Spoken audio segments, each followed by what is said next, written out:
Assalamualaikum warahmatullahi wabarakatuh. Shalom, Om Swastiastu, Namo Buddhaya, Salam Kebajikan. Kami dari kelompok 2, program studi PGSD kelas 3 akan mempresentasikan terkait topik 3 demonstrasi kontekstual tentang profiling peserta didik. Salam sehat untuk kita semua. Baik, di sini mohon izin kami akan mempresentasikan hasil diskusi dari kelompok kami. Kami dari kelompok 2 terdiri dari Heni Rismawati, Hanifah Handayani, Nanda Ayu Fitri Diva Maharani, dan Febrian Rizky Kurniawan. Profiling peserta didik merupakan cara atau teknik untuk mengetahui karakteristik peserta didik melalui aspek minat, kultural, status sosial, minat, perkembangan kognitif, kemampuan awal, gaya belajar, motivasi, perkembangan emosi, perkembangan sosial, perkembangan moral, dan perkembangan motorik. Yang pertama, profiling peserta didik menurut minat atau etnik. Di dalam kelas terdapat peserta didik yang multi etnik atau suku bangsa. Seperti dalam satu kelas, terkadang terdiri dari peserta didik etnik Jawa, Sunda, Madura, Minangkabau, ataupun etnik lainnya. Yang kedua, kultural. Peserta didik memiliki budaya tertentu. Peserta didik yang kita hadapi mungkin berasal dari berbagai daerah yang tentunya memiliki budaya yang berbeda-beda.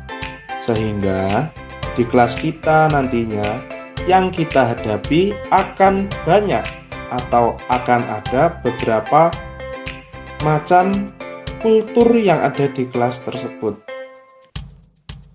Kemudian yang ketiga yaitu status sosial. Manusia diciptakan oleh Tuhan dengan diberikan rezeki berupa pekerjaan, kesehatan yang berbeda-beda.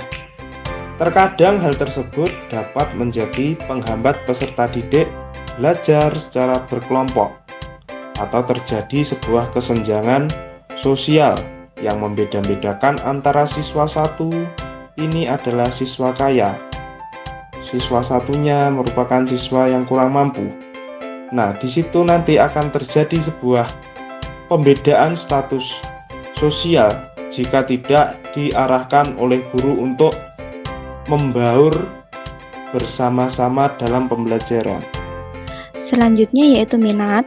Minat seseorang, khususnya minat peserta didik, memegang peran yang sangat penting, sehingga perlu ditumbuh kembangkan sesuai dengan minat yang dimiliki oleh peserta didik.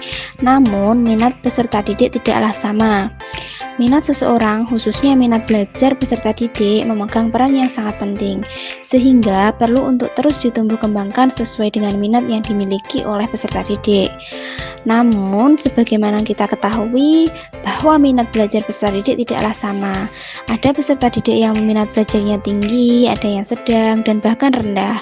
Untuk mengetahui apakah peserta didik memiliki minat belajar yang tinggi atau tidak, dapat dilihat dari indikator minat itu sendiri.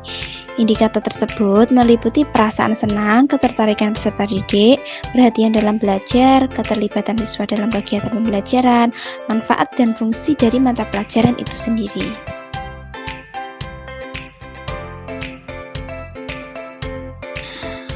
Perkembangan kognitif. Tingkat perkembangan kognitif yang dimiliki peserta didik akan mempengaruhi guru dalam memilih dan menggunakan pendekatan pembelajaran, metode, media, dan jenis evaluasi. Piaget membagi 4 perkembangan. Yang pertama, tahap sensori motorik dari lahir sampai usia 2 tahun. Yang kedua, tahap praoperasional usia 2 sampai 7 tahun. Yang ketiga, tahap operasional konkret usia 7 sampai 11 tahun. Yang keempat, tahap operasional usia 11 sampai 15 tahun. Kemampuan awal adalah pengetahuan dan keterampilan yang harus dimiliki terlebih dahulu. Maksudnya adalah pengetahuan atau keterampilan yang lebih rendah dari apa yang akan dipelajari. Cara untuk mengetahui kemampuan awal peserta didik dapat dilakukan melalui teknik tes, yaitu pretest atau tes awal, dan teknik non-tes seperti wawancara.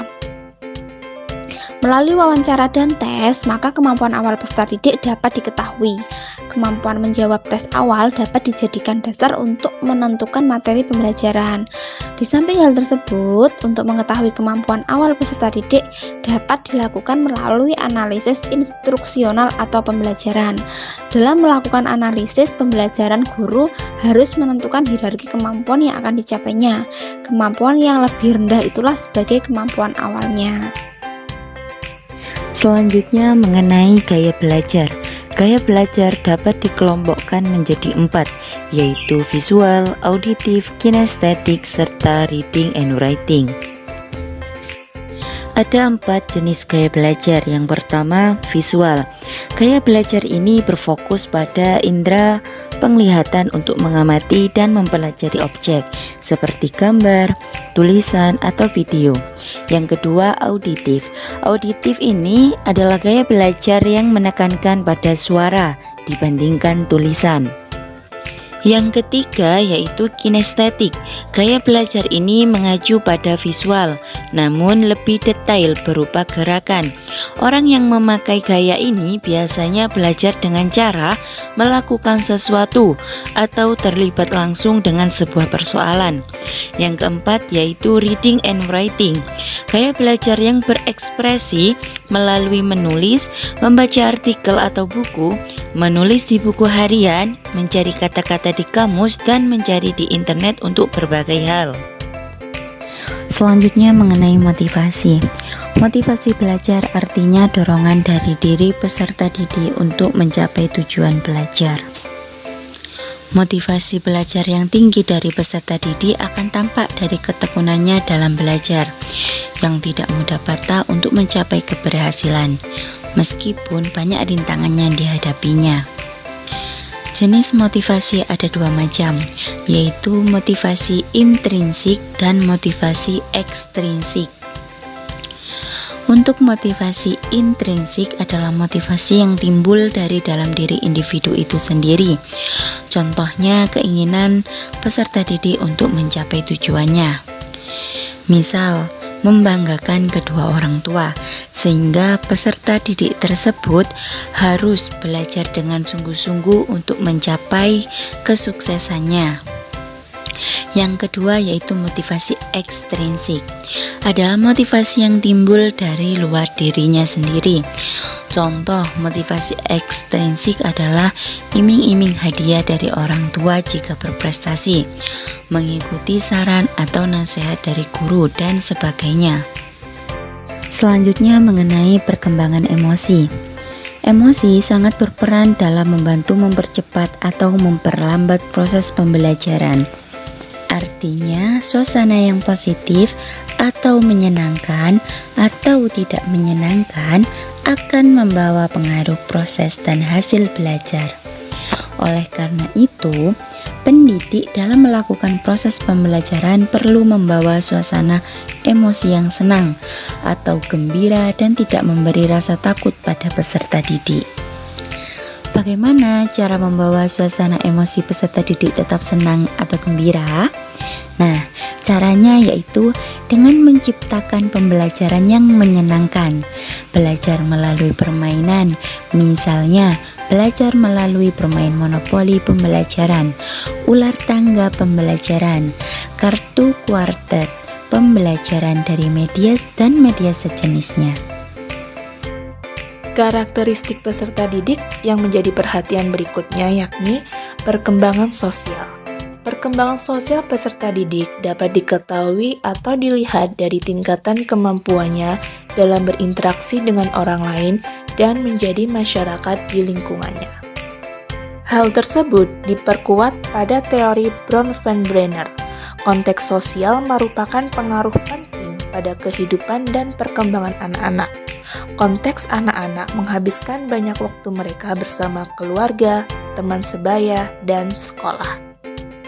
selanjutnya, pada perkembangan moral, menurut Lawrence Kohlberg, menekankan bahwa perkembangan moral merupakan penalaran moral yang terjadi secara bertahap, yang artinya moralitas dalam diri peserta didik dari tingkat yang paling rendah menuju ke tingkatan yang lebih tinggi seiring dengan kedewasaannya. Dalam pengembangan moral, ada beberapa prinsip yang perlu diperhatikan, yaitu berpusat pada perkembangan anak, kebutuhan anak, belajar sambil bermain, lingkungan yang nyaman, pembelajaran terpadu, terdapat pengembangan kecakapan hidup, memanfaatkan media dan sumber belajar edukatif, dilaksanakan bertahap, PAIKEM, memanfaatkan informasi teknologi. Dan yang terakhir yaitu perkembangan motorik. Menurut Santrok tahun 2011, perkembangan motorik dikelompokkan menjadi motorik kasar dan motorik halus. Motorik kasar, gerakan tubuh yang menggunakan otot-otot besar atau sebagian besar atau seluruh anggota tubuh yang dipengaruhi oleh kematangan anak itu sendiri. Sedangkan motorik halus, gerakan yang menggunakan otot halus atau sebagian anggota tubuh tertentu yang dipengaruhi oleh kesempatan untuk belajar dan berlatih. Dengan dikenali dan dipahaminya perkembangan motorik anak, pendidik dan sekolah dapat menggunakan strategi pembelajaran, metode yang tepat, dan dapat menyediakan, memanfaatkan alat, media, dan sumber belajar yang memadai. Jadi, kesimpulan yang dapat diambil dari materi tersebut yaitu suatu proses pembelajaran akan dapat berlangsung secara efektif atau tidak sangat ditentukan oleh seberapa tinggi tingkat pemahaman pendidik tentang karakteristik peserta didiknya.